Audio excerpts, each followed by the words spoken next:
Bonjour, je voudrais en 2 séances, 2 entretiens d'une trentaine de minutes chacun, vous faire comprendre l'essentiel des études de marché quantitatives. Il y a 2 types d'études de marché, les quantitatives et les qualitatives. J'ai fait le choix aujourd'hui de ne vous parler que des quantitatives. Le premier entretien vous présentera la théorie des études de marché et le deuxième la pratique des études de marché avec une étude de cas. Alors, les études de marché quantitatives, je vais vous les présenter d'une part en 4 questions. Comment les définir, à quoi elles servent, comment ça fonctionne, c'est-à-dire comment on réalise une étude de marché, et enfin comment on rédige le rapport d'une étude de marché. Alors, pour les définir, je pars d'abord moi de la définition du marketing. Et on dit, le marketing, c'est l'étude et la mise en œuvre des moyens dont dispose une entreprise pour atteindre avec profit l'objectif que l'entreprise va se fixer en fonction des possibilités du marché. Et vous voyez que sur la définition à l'écran, j'ai fait flasher, si je puis dire, en rouge, l'étude du marché qui montre bien que l'étude de marché encadre un peu l'ensemble des réflexions qui se posent et des questions auxquelles les études de marché doivent répondre pour préparer une stratégie marketing.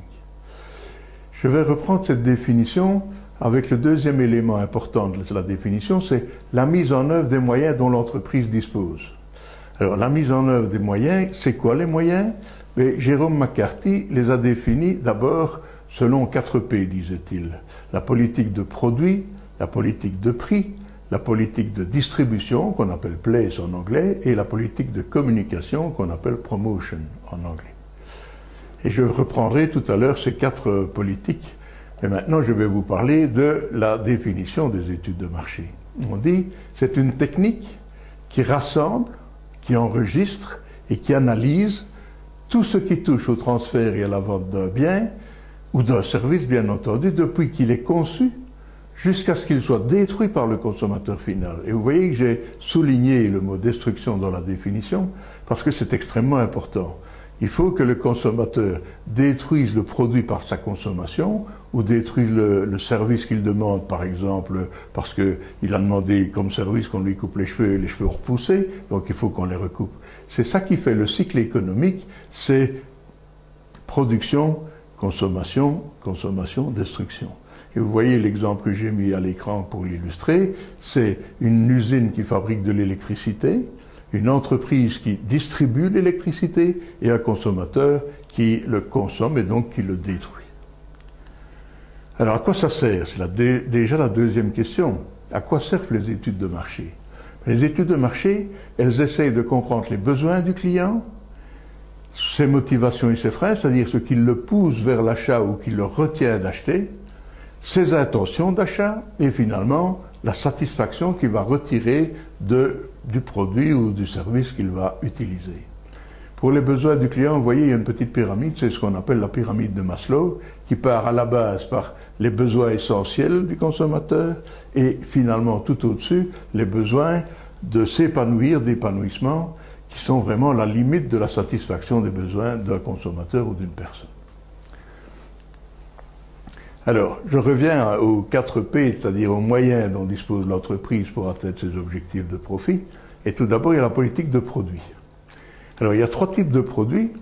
Les produits qui sont entièrement neufs, par exemple, la poudre de café, lorsque la société Nestlé a lancé le Nescafé, on ignore tout des réactions du consommateur, et c'est donc le type de produit qui demande le maximum d'études de marché, soit quantitatives, soit qualitatives.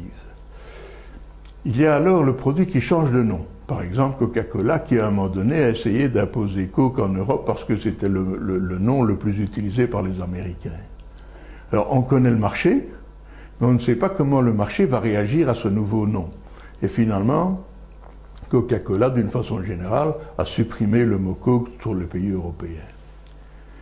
Et enfin, il y a le produit qui change de caractéristiques, et on peut considérer qu'il peut changer 2 types de caractéristiques. Les caractéristiques techniques, par exemple passer du moteur essence au moteur diesel, c'est une nouvelle évolution de l'automobile, puis c'est bientôt l'automobile totalement électrique. Ça, c'est une évolution des caractéristiques techniques du produit. et elles peuvent apporter plus ou moins grande satisfaction au consommateur, et donc on va faire des études pour le savoir. Et le troisième produit, c'est le produit qui change de caractéristiques. Ah oui, c'était ça dont je vous parlais. Il y a deux types de caractéristiques, c'est ça que je voulais dire, les caractéristiques techniques et les caractéristiques commerciales. Et l'exemple que vous avez comme image à l'écran, c'est de l'huile pour moteur de voiture. Alors, lorsque j'étais jeune, lorsqu'on achetait de l'huile pour mettre dans le moteur de sa voiture, on achetait ça dans des boîtes de conserve, un petit peu comme des boîtes de petits pois. Et c'était pas très agréable à manipuler pour les ouvrir, faire deux trous pour pouvoir introduire un peu d'air pour que le produit huileux sorte et s'introduise dans le moteur. Et donc, à un moment donné, il y a une société qui a décidé de mettre un bec verseur. C'était déjà une plus grande satisfaction d'usage pour le consommateur. Et puis, une autre entreprise qui a décidé de mettre une poignée pour simplifier encore la tâche. Voilà donc différents types de produits auxquels les études de marché vont essayer de s'associer pour comprendre et aider les entreprises, surtout à comprendre les réactions du consommateur. La politique de prix. Alors, on peut parler très longtemps de la politique de prix, comme j'aurais pu parler beaucoup plus longtemps de la politique de produit. Politique de prix, je vais prendre deux éléments essentiels.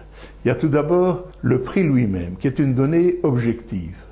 C'est le sacrifice que le consommateur va consentir pour satisfaire son besoin. Donc on voit là une carte de crédit qui va lui permettre de payer. Et c'est ça le sacrifice, bien entendu, du consommateur, c'est au moment où il achète le produit qu'il doit le payer. Le deuxième élément par rapport à la politique de prix, c'est la valeur du produit. Et ça, c'est une donnée subjective. C'est l'intensité de satisfaction que le consommateur espère retirer de son achat de produits ou de services.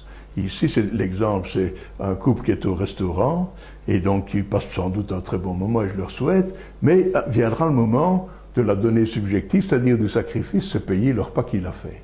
Donc ça, c'est des éléments essentiels, et donc on va essayer auprès du consommateur d'augmenter au maximum la valeur du produit ou du service avant de lui parler du prix. Troisième politique, c'est la politique de distribution. Alors, on peut décider, lorsque on lance un produit, c'est de faire ce qu'on appelle de la vente directe, c'est-à-dire de l'entreprise directement au consommateur. Et pour ça, l'entreprise doit répondre à trois questions. Est-ce que j'ai les moyens financiers d'investir dans un nombre de points de vente suffisant pour distribuer l'ensemble de ma production?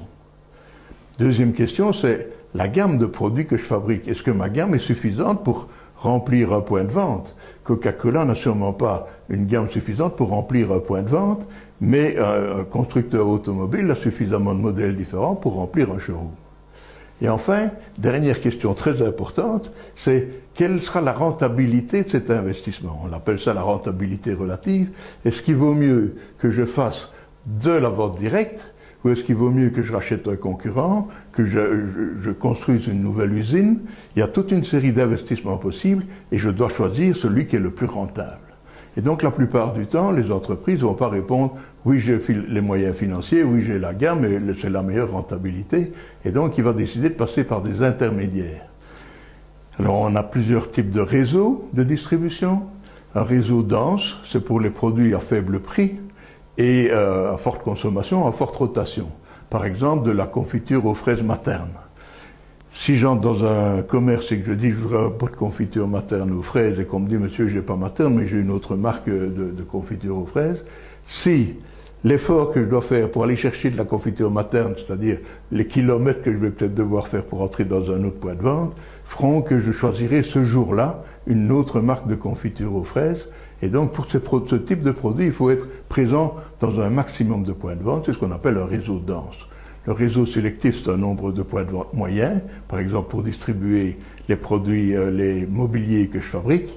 Et enfin, il y a le réseau exclusif, c'est par exemple le nombre de points de vente de Porsche. Si je mettais des points de vente partout de Porsche, au même prix qu'il est pratiqué aujourd'hui, j'aurais un surstock incroyable, bien entendu. Voilà donc les réflexions qu'on peut se faire, et bien d'autres, une fois de plus, sur la politique de distribution. Et enfin, il y a la politique de communication, c'est le 4e P. 3 outils, la publicité, la promotion des ventes et les relations publiques. Alors la publicité, c'est pousser le consommateur vers le produit. Autrement dit, c'est l'informer en dehors du point de vente. de l'affichage, les réseaux sociaux, le cinéma, la radio, la télévision, etc. Donc j'informe le consommateur de l'extérieur du point de vente sur l'existence de mon produit ou de mon service, et j'incite comme ça le consommateur à venir vers le point de vente. La promotion des ventes, c'est le contraire. Elle pousse le produit vers le consommateur. Donc c'est au point de vente qu'on fait de la promotion. Et donc on va faire par exemple un stand un peu particulier pour vendre de la vache qui rit ou du kiri. Et ça va inciter le consommateur à dire « Tiens, oui, je voulais du fromage à tartiner et je ne pensais plus, moi, à la vache qui rit, mais pourquoi pas, puisqu'elle est là et qu'elle a l'air sympa. » Et enfin, les relations publiques, c'est bien faire et le faire savoir. Autrement dit, une entreprise doit bien faire, bien entendu, mais elle doit surtout le faire savoir, et ça sera par exemple un tournoi de golf organisé par BMW pour ses gros clients, etc. Voilà donc 3 questions qui sont posées. C'est quelle est la définition, à quoi ça sert, comment ça fonctionne, c'est la 3e question. Et je vais prendre ce schéma qui est d'abord définir le cadre de la recherche, je vais vous expliquer, puis décider si on fait une desk ou une field research.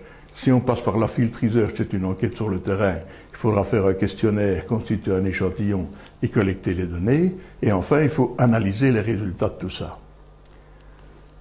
Qu'est-ce que c'est que le cadre de la recherche? C'est d'écrire le problème tel qu'il se pose à vous. Par exemple, un laboratoire homéopathique, donc de médicaments homéopathiques, envisage de diversifier ses activités. Il y a l'opportunité d'introduire une gamme de produits cosmétiques sur le marché belge. Et il dit, voilà mon cadre de recherche, je souhaite obtenir un maximum d'informations sur le marché et sur les habitudes de consommation. Premier élément. Deuxième élément, on va plus loin. On va définir les grands thèmes que doit rencontrer l'enquête. Il me faut une description précise du marché belge des cosmétiques et du comportement des consommatrices, et il faut me donner une information sur le canal de distribution particulier que constituent les pharmacies. Parce que, comme c'est un laboratoire de médicaments homéopathiques, il a un réseau de distribution, ce sont les pharmaciens, et il envisage de distribuer les cosmétiques par le même circuit de distribution, il faudra l'étudier. Et enfin donc, une fois qu'on a défini tout ça, on va lister les informations utiles à recueillir. C'est les statistiques de vente des cosmétiques par exemple, une bonne information sur les habitudes des consommatrices et la vente de ces produits en pharmacie. Mais comme vous le voyez, j'ai ajouté, il faut limiter la recherche à l'essentiel. Une étude de marché, c'est cher. Et donc, on va vraiment mettre tous les moyens sur les informations qu'on doit recueillir et rien d'autre. Bon, alors, on a un certain nombre de questions, il faut y répondre. On peut essayer d'abord de faire ce qu'on appelle de la desk research, c'est-à-dire une étude des sources d'informations existantes en interne dans l'entreprise et à l'extérieur. On les appelle également données secondaires parce qu'elles ne sont pas collectées directement auprès des consommateurs, mais au moyen de toute une série de circuits d'information dont on parlera plus tard. Alors, les sources internes, c'est tout ce qui est ratio comptable par exemple, mais c'est aussi les statistiques de vente, les fichiers des clients, très importants, et les rapports de visite de représentants, et on pourrait multiplier les exemples comme ça. Les sources externes sont de 3 types, les sources officielles, semi-officielles et documentaires. Les sources officielles, c'est tout ce qui vient des organismes d'État. Ça peut être les communautés européennes, mais ça peut être aussi les ministères du pays, et ça peut être aussi des organismes un peu particuliers, comme l'Institut national de statistique, par exemple. Les sources semi-officielles, ce sont les sources qui viennent des fédérations professionnelles. Vous avez l'exemple du MEDEF, ce sont les patrons français. En Belgique, c'est la FEB, donc la Fédération des entreprises de Belgique. Et puis toutes les fédérations professionnelles qui publient régulièrement des informations qui peuvent être très utiles. Et enfin, les études documentaires, ce sont des études qui sont réalisées par les instituts de sondage, le CIM par exemple, Centre d'information sur les médias, par exemple les banques, les universités, les travaux d'étudiants universitaires, etc. Bien, alors, si la desk research n'a pas apporté toutes les réponses aux questions qu'on se pose, il faut passer à la field research, c'est-à-dire l'enquête sur le terrain. C'est la partie la plus coûteuse des études de marché, parce qu'il va falloir mettre des gros moyens pour créer, pour rédiger un questionnaire, pour constituer un échantillon et surtout pour collecter les données. Ce qu'on appelle des données primaires, par opposition aux données secondaires de tout à l'heure, parce que là, on va les chercher au cœur de la cible qui est visée par l'entreprise. Alors la field research, je vous le disais, il faut rédiger le questionnaire, puis constituer l'échantillon et collecter les données. Il y a deux grands groupes de questions dans un questionnaire. Il y a les questions, le premier groupe, qui portent directement sur le sujet de l'enquête, et puis le deuxième groupe, c'est les questions d'identification, j'y viendrai tout à l'heure. Mais donc voilà quelques types de questions qu'on peut poser à notre échantillon. Il y a tout d'abord la question filtre. C'est une question qui nous permet de savoir si on touche bien à la personne qu'on devait vraiment interroger. Par exemple, êtes-vous le responsable de l'entretien des photocopieurs dans l'entreprise? Deuxième question, c'est la question ouverte. C'est quel sort faut-il réserver aux entreprises nucléaires, aux centrales nucléaires? Là, c'est une totale liberté d'expression. On peut parler aussi longtemps que l'on veut et affiner, nuancer sa réponse. Question fermée, c'est tout le contraire, c'est oui ou non. Êtes-vous propriétaire de votre logement? Je sais que je suis propriétaire ou que je suis locataire. La question à choix multiple, c'est êtes-vous fumeur? Alors, on pourrait prendre ça comme une question fermée, oui je suis fumeur ou non je ne suis pas fumeur, mais on va faire un choix multiple, c'est-à-dire qu'on va dire oui, je fume moins de cigarettes par jour, moins de 5 cigarettes, de 5 à 10, de 11 à 20 ou plus de 20 cigarettes, ou bien non, je ne fume pas. La question est classement. Parmi ces 10 marques de voitures, classez vos 3 marques préférées par ordre de préférence. N'essayez pas d'aller plus loin que classer les 3 premières. Ou si vous donnez 10 ou 20 marques de voitures, ne demandez pas qu'ils les classent toutes les 20 par ordre de préférence. Ils n'ont pas 20 préférences, donc généralement on se limite à un choix de 3. Et enfin la question pourquoi, qui est ce qu'on appelle une question semi-qualitative. C'est pourquoi préférez-vous la marque Citroën pour donner la possibilité aux consommateurs, aux clients de s'exprimer. Et on va aller chercher là-dedans les mots qui reviennent régulièrement dans le langage populaire, je dirais, qu'on va utiliser aussi pour la communication de la marque. Et donc, deuxième type de questions, deuxième groupe, sont les questions d'identification. Le sexe, l'âge, la profession, les revenus, le diplôme, etc. C'est extrêmement important d'avoir ces questions d'identification pour aller le plus loin possible dans l'analyse des données qu'on va collecter. Vous avez 2 exemples à l'écran. À droite, c'est le tri à plat. C'est votre voiture est-elle neuve ou d'occasion? Et vous avez les pourcentages de l'ensemble des personnes interrogées, les hommes, les femmes, les jeunes, les vieux. Tous ceux qui ont été interrogés, qui faisaient partie de l'échantillon, ont donné ces résultats-là. Puis, ce qu'on appelle le tri croisé, c'est le graphe à gauche. C'est votre voiture est-elle neuve ou d'occasion, et en fonction des réponses des hommes et des femmes, et on voit déjà des différences qui s'affichent. Et bien entendu, l'ensemble des questions d'identification qui vont être traitées permettront d'aller de plus en plus loin dans l'analyse. Alors, sur quel thème va-t-on interroger l'échantillon? Eh bien, on va les interroger sur des faits, sur des opinions et sur des intentions. L'objectif, bien entendu, c'est d'essayer d'atteindre la meilleure qualité des intentions d'achat des consommateurs. Et pour s'en assurer, on pose des questions, par exemple, sur des faits. Allez-vous au cinéma? Souvent, parfois jamais. Et la personne interrogée ici me dit souvent. Le cinéma est-il un de vos loisirs? Et il me répond, c'est mon loisir préféré. Et en fait des intentions, irez-vous dans le nouveau méga cinéma qu'on compte implanter près de chez vous? Et il me répond oui sûrement plutôt que oui peut-être ou non. Mais il y a une logique dans ces réponses. Il va souvent au cinéma, c'est son loisir préféré, et il sera bien content d'avoir un méga cinéma près de chez lui. Dans quel ordre? On vient de le voir, d'abord dans un ordre logique, puis des questions qui répondent aux objectifs du sondage et uniquement aux objectifs du sondage. Je vous l'ai dit tantôt, il faut aller à l'essentiel, c'est-à-dire répondre uniquement aux questions qui ont été définies dans le cadre de la recherche. Ça doit porter sur une réponse connue par l'enquêté. Si je vous dis à votre avis, combien les enfants de la communauté européenne consomment-ils de fruits par jour ou par semaine? Ben, personne ne le sait. Et donc, il y a des gens qui vont répondre à ça, et il y a des gens qui vont les analyser, donc il faut être extrêmement attentif au fait qu'on ne peut interroger les gens que sur ce qu'ils savent.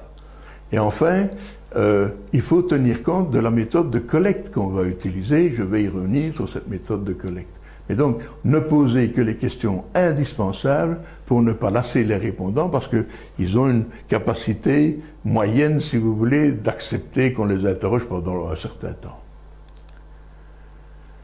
Alors, il faut constituer un échantillon. Ça, c'est la deuxième période. On a un questionnaire. Maintenant, il faut constituer un échantillon pour savoir qui on va interroger. Alors, l'univers, c'est l'ensemble des personnes concernées par l'enquête. Donc, il faut en faire une description extrêmement précise pour répondre aux objectifs de l'enquête. Est-ce qu'on veut interroger les ménagères ou uniquement celles de plus de 35 ans?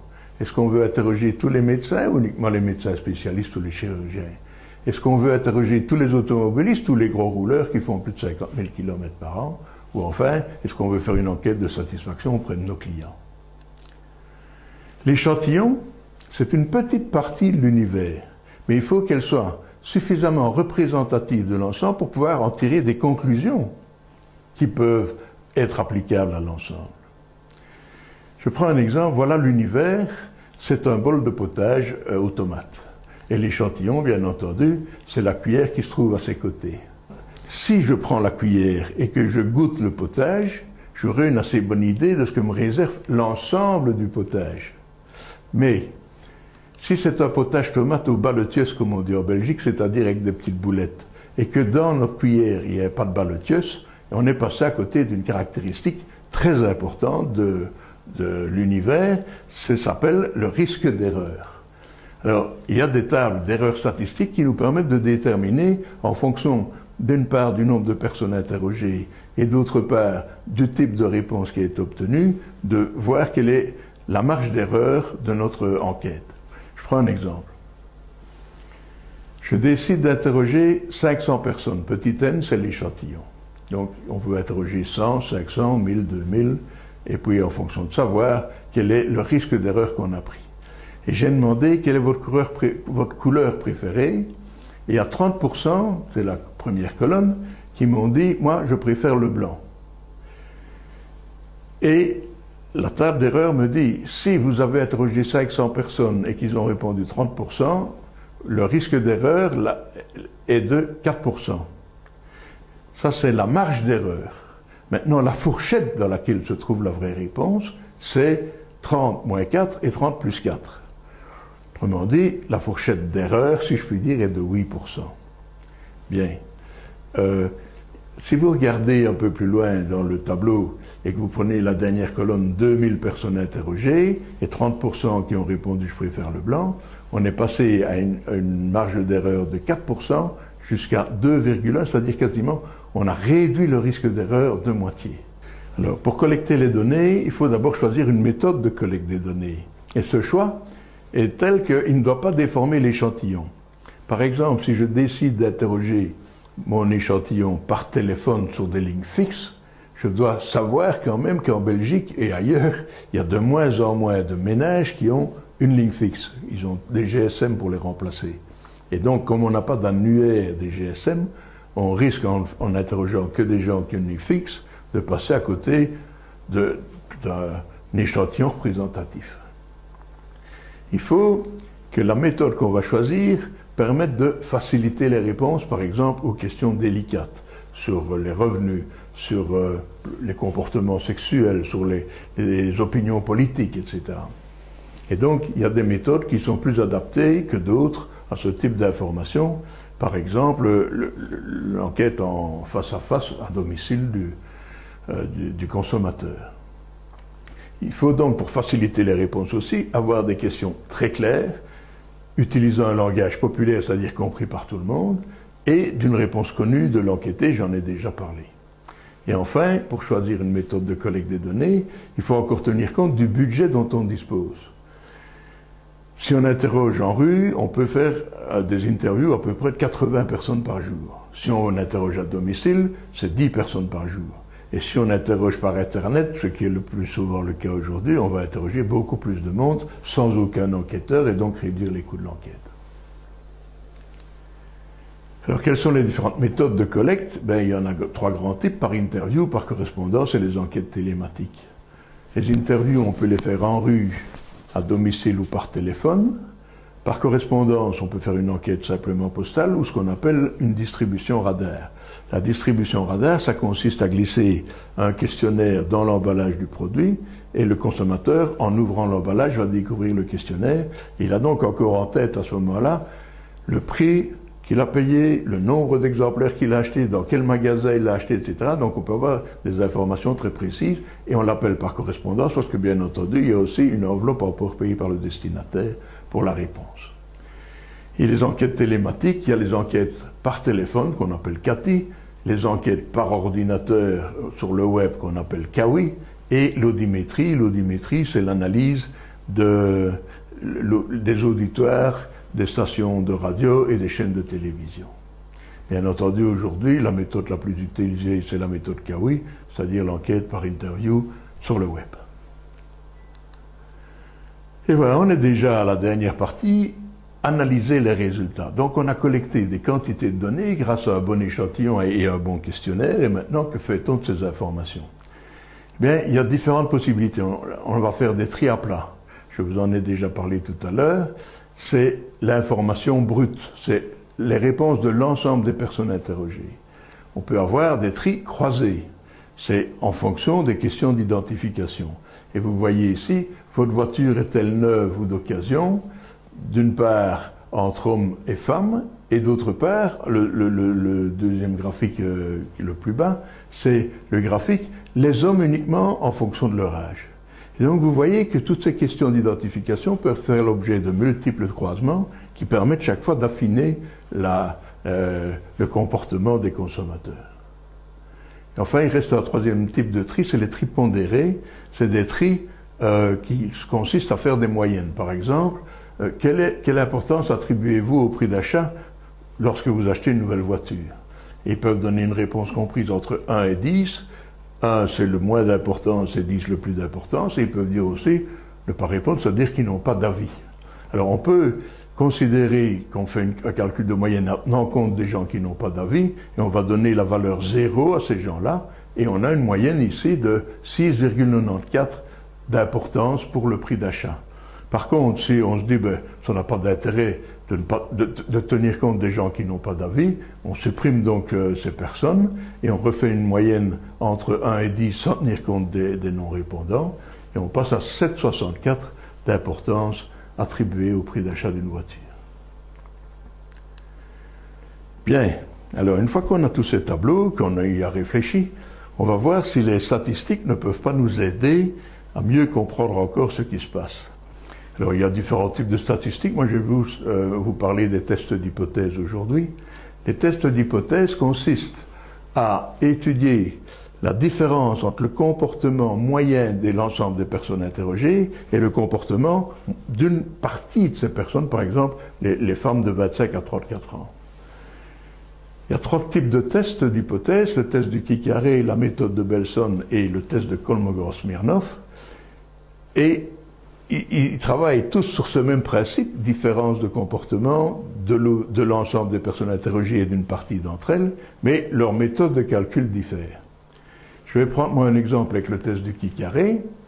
Vous avez, votre voiture est-elle neuve ou d'occasion? Je m'intéresse à la réponse neuve.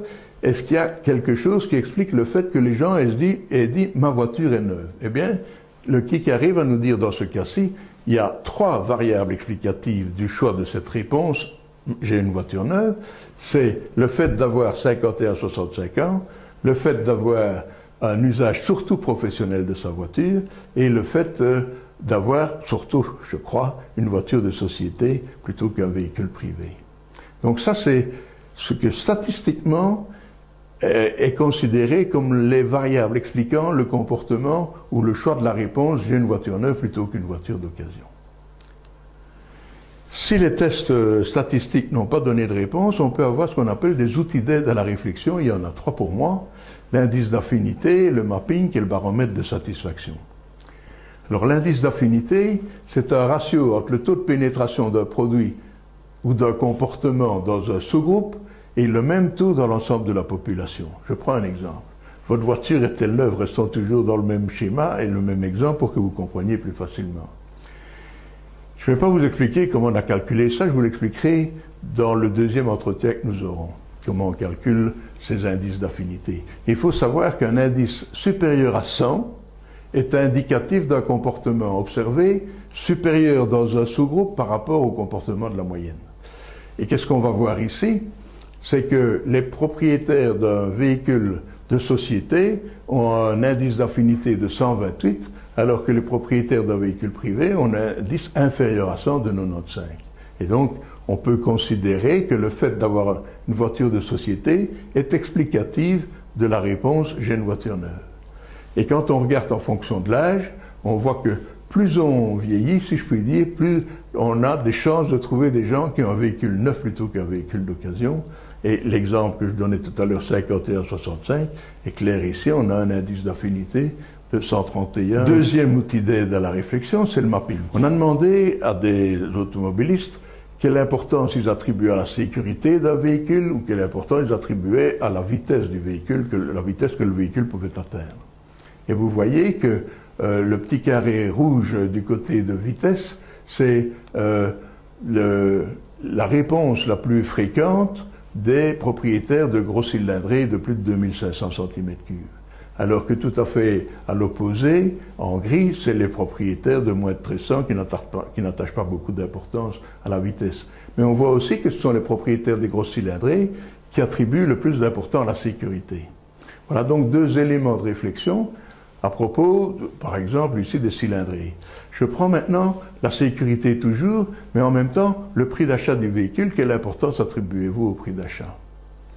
Et on voit ici que ce sont les propriétaires de BMW qui attribuent le plus d'importance à la sécurité, en bleu, le petit carré bleu dans le graphe, et les propriétaires de Skoda qui attachent le moins d'importance au prix, le plus d'importance au prix d'achat et le moins d'importance à la sécurité. Voilà, ce sont des outils d'aide à la réflexion. Donc, on illustre le propos et ces images-là nous permettent de tirer des informations. Et enfin, il y a le baromètre de satisfaction. On va interroger les consommateurs sur toute une série d'éléments en leur demandant quelle importance ils attribuent à ces éléments-là lors du choix d'un nouveau produit. Et puis on va leur demander, mais pour le produit que vous utilisez actuellement, quel est votre niveau de satisfaction? Et on peut comme ça montrer sur un graphe de nouveau les réponses aux questions. C'était un questionnaire de satisfaction auprès de propriétaires de voitures. Et on voit ici qu'on a interrogé les gens sur le confort, le prix d'achat, la consommation, etc. On leur a demandé si c'était important lors du choix d'un véhicule. Et après ça, on leur dit, mais pour votre véhicule actuel, êtes-vous satisfait? Et dans le graphe que vous avez, c'est les propriétaires de Skoda qui répondent. Et vous voyez que le petit carré supérieur, qui est le carré du prix d'achat orange, c'est ce qui est de plus important aux yeux des propriétaires de Skoda. Et en même temps, ce dont ils sont le plus satisfaits, c'est aussi cet élément-là. Et donc, de nouveau, outil d'aide à la décision, on va pouvoir, pour différentes marques, regarder un petit peu quel est le comportement des personnes interrogées. Et enfin, comment rédiger le rapport? Alors, je vais vous expliquer comment je le fais. Moi, ce n'est pas nécessairement la meilleure solution, mais je pense que c'est une bonne solution. Mon premier chapitre, ce sera les conclusions générales de l'enquête. Alors vous allez me dire, mais pourquoi est-ce que vous ne parlez pas d'abord de la façon dont vous avez travaillé et que vous donnez tout de suite les conclusions? C'est parce que lorsqu'on fait une enquête pour une entreprise, les patrons de l'entreprise, ce qu'ils veulent d'abord connaître en priorité, c'est quelles sont nos conclusions. Et les chapitres suivants, ils vont les laisser aux spécialistes de l'entreprise pour qu'ils analysent si le travail a été bien fait. Et donc, deuxième chapitre, ce sera les commentaires question par question. Troisième chapitre, les résultats détaillés en fonction de l'ensemble des questions d'identification. Quatrième chapitre, c'est les données techniques, c'est-à-dire combien de personnes ont interrogé, quelle est la marge d'erreur, etc., à quelle date ont été réalisées les interviews. Et enfin, on va mettre un exemplaire du questionnaire, parce que ça va permettre aux spécialistes de voir si, en fonction de l'intitulé des questions, les commentaires qu'on fait sont appropriés.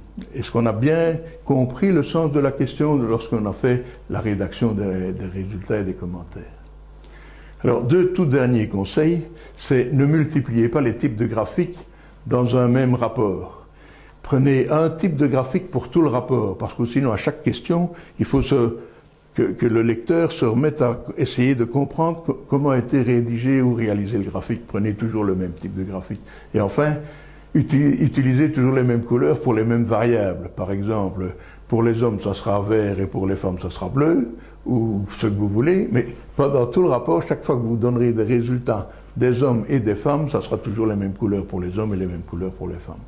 Voilà, en une demi-heure à peu près, je vous ai donné l'essentiel, si je puis dire, des études quantitatives et je vous remercie beaucoup pour votre écoute.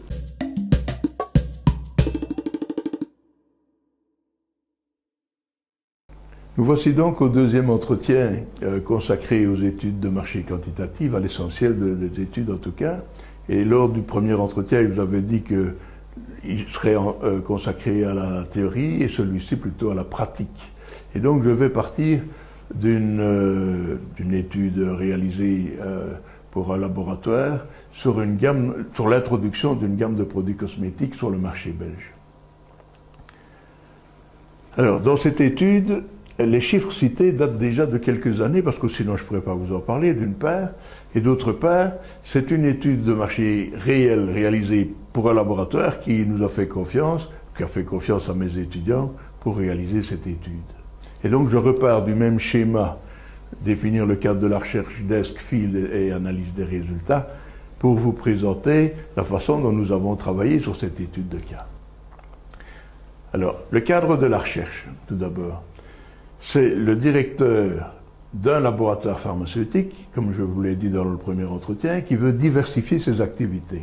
Et pour diversifier ses activités, il a trouvé trois thèmes qui l'intéressaient, mais il nous propose à nous d'essayer d'étudier son problème cosmétique.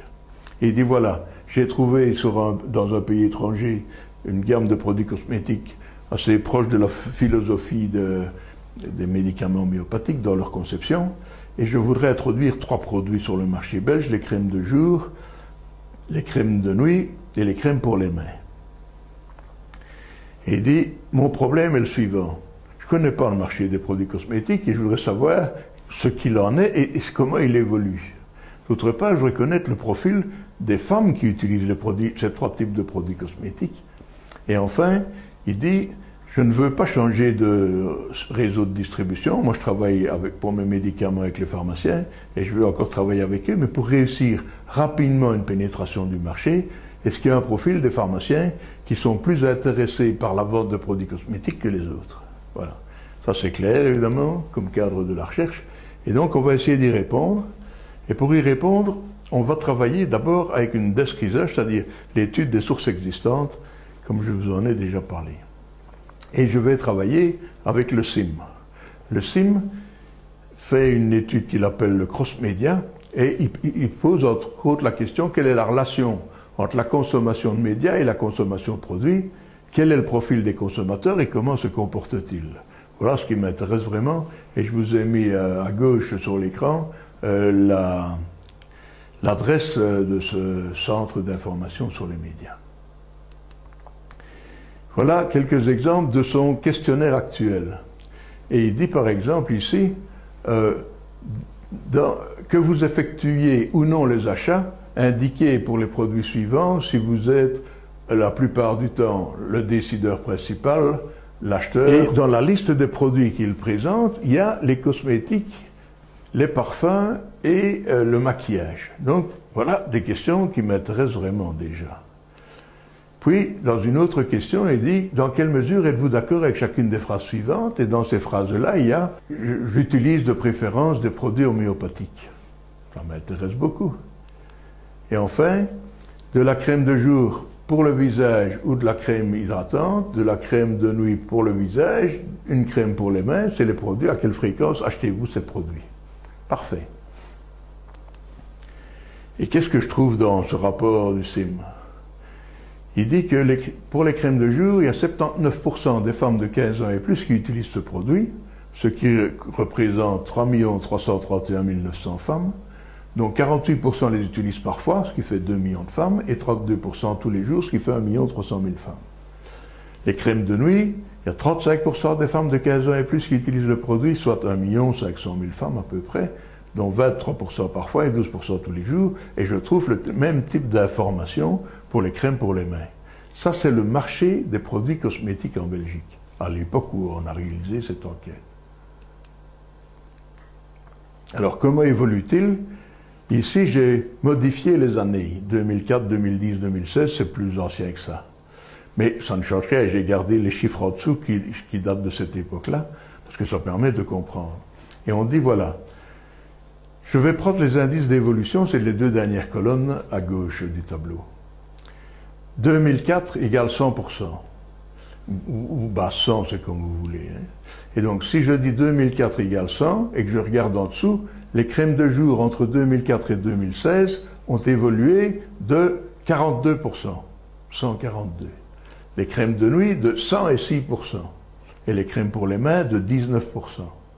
Par contre, si je prends 2016 comme base 100, alors, et je regarde par rapport à 2010, et je vois que les crèmes de jour sont passées à 99, c'est-à-dire que le marché stagne. Les crèmes de nuit sont passées à 135, donc elles ont diminué, mais enfin elles ont quand même encore une belle évolution. Et les crèmes pour les mains sont à 103, donc de nouveau plutôt stables. Ça représente quand même un sacré marché, hein.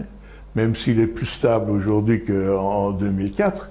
Les crèmes de jour représentent, comme on l'a vu, 3 320 000 femmes, les crèmes de nuit, 970 000 femmes, et les crèmes pour les mains, 2,5 millions de femmes.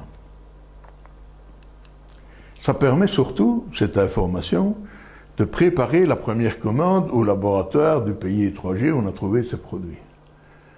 Parce qu'on sait ainsi que les crèmes de jour, ça représente 49% du marché, les crèmes de nuit 14, les crèmes pour les mains 37, et donc on va équilibrer notre première commande pour avoir plus de crèmes de jour et de crèmes pour les mains que de crèmes de nuit. Alors, l'indice d'affinité, on en a déjà parlé lors du premier entretien, nous donne une série d'informations, mais avant de vous parler de ces informations, je vais vous montrer comment on calcule ces indices d'affinité. Donc, si je prends les crèmes de jour, je sais qu'en Belgique, il y avait à l'époque 4 165 000 femmes de plus de 15 ans, dont 2 millions à peu près utilisaient des crèmes de jour. Ça représente un taux de pénétration des crèmes de jour de 48% dans la population des femmes. Si je prends maintenant le taux de pénétration pour les femmes de 25 à 34 ans, elles étaient 755 000, dont 453 000 qui utilisaient des crèmes de jour, donc taux de pénétration des crèmes de jour chez les femmes de 25 à 34 ans, 60%. Et donc on peut calculer maintenant le taux de pénétration des crèmes de jour chez les femmes de 25 à 34 ans. On a vu que dans l'ensemble de la population, il y avait un taux de pénétration de 48%. Chez les femmes de 25 à 34 ans, un taux de pénétration de 60%. Donc si on divise 48 par 60, on arrive à un indice de 125. Donc c'est un bon indice puisqu'il est explicatif d'une surconsommation des crèmes de jour dans cette classe d'âge. Et on peut reprendre maintenant ce tableau. Les crèmes de jour, on vient de le voir, 125 d'indice. Les crèmes de nuit, 110, et les crèmes pour les mains, 117, chez les femmes de 25 à 34 ans. Et cette information-là, ces indices d'affinité-là, on les a pour toutes les classes d'âge, pour le fait qu'elles travaillent ou qu'elles ne travaillent pas, qu'elles vivent en ville ou à la campagne, etc.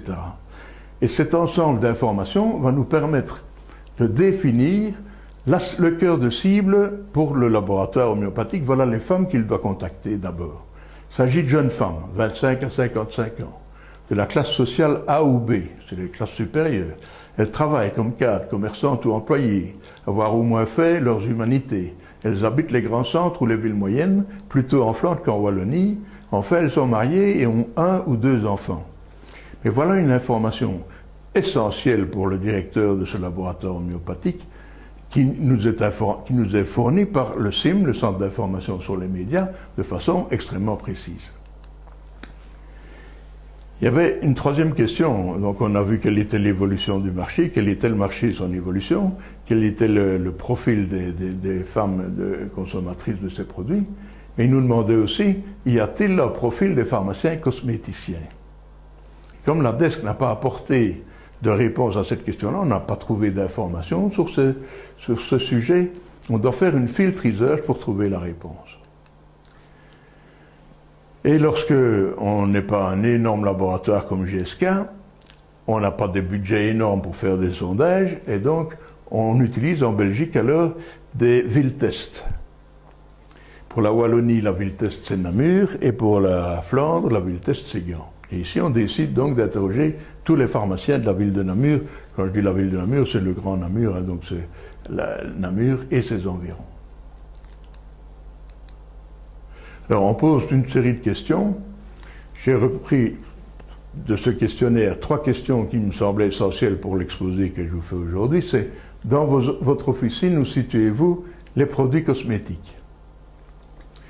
Alors, ils peuvent répondre OTC, ça veut dire produits de comptoir, on the counter, c'est les produits de comptoir, sur un rayon distinct, sur un rack ou dans une pièce spéciale. Pièce spéciale, ça veut dire qu'en dehors de la pharmacie, il y a une deuxième pièce où on fait de la parapharmacie. Quelle marque de produits cosmétiques vendez-vous le plus? Et essayez-vous de développer la vente de produits cosmétiques par une mise en évidence particulière de ces produits.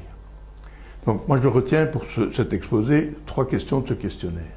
Et puis, il y avait une série de questions d'identification, le sexe, l'âge, le type de pharmacie, la localité, donc centre-ville, Namur ou la périphérie, et la mise en avant des produits cosmétiques fortes, moyennes ou faibles. Alors, on va étudier les résultats de ces 3 questions. Où situez-vous les produits cosmétiques? Ce qui m'intéresse le plus, c'est les produits OTC, parce que le fait de mettre des cosmétiques sur son comptoir, ce n'est pas naïf. Acheter une pharmacie aujourd'hui coûte extrêmement cher, et donc on essaye de rentabiliser chaque mètre carré, et donc le fait de mettre des produits cosmétiques qui sont des produits avec une bonne marge bénéficiaire sur le comptoir, c'est intéressant. Et le fait d'avoir une pièce spéciale, c'est tout aussi intéressant, parce que là on fait vraiment un gros effort pour ce type de produit et la parapharmacie.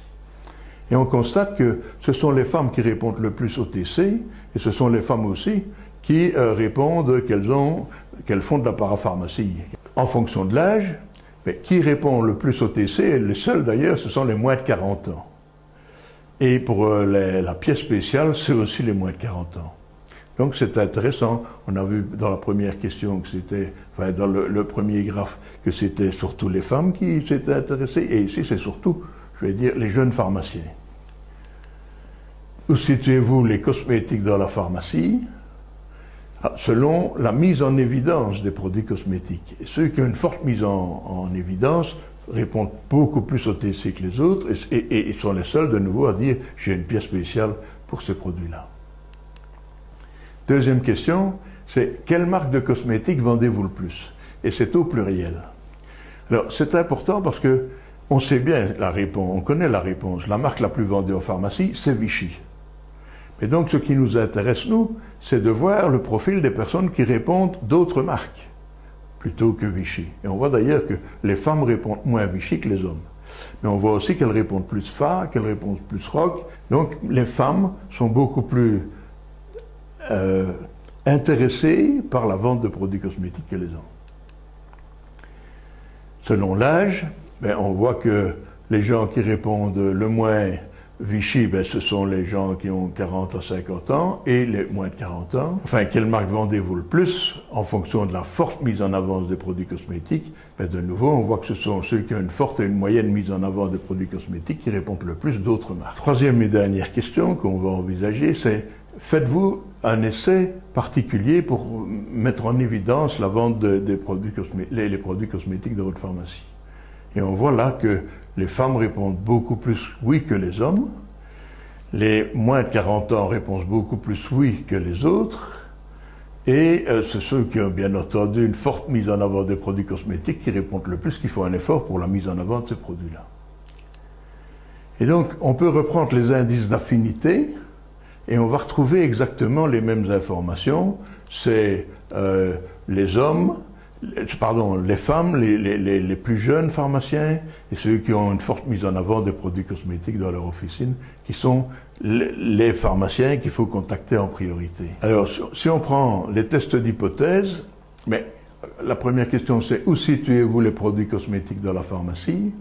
Et on voit qu'il y a deux variables explicatives du choix de cette réponse. OTC, ce sont les moins de 40 ans et ceux qui ont une forte mise en avant des produits cosmétiques. On voit d'ailleurs, si on regarde selon le sexe, que la différence entre hommes et femmes est importante, mais on n'atteint pas la distance minimum qui est nécessaire pour être considéré comme une variable explicative. Deuxième élément, c'est quelle marque de cosmétique vendez-vous le plus? Et on voit que pour la marque Vichy, c'est ceux qui ont une pharmacie classique qui répondent le plus « je vends Vichy ». Mais ce qu'on voit, c'est que les pharmaciens qui ont une pharmacie moderne sont à un indice d'affinité, à une distance explicative négative très importante, moins 11. Et donc, ça, c'est un élément explicatif du choix de ne pas vendre Vichy.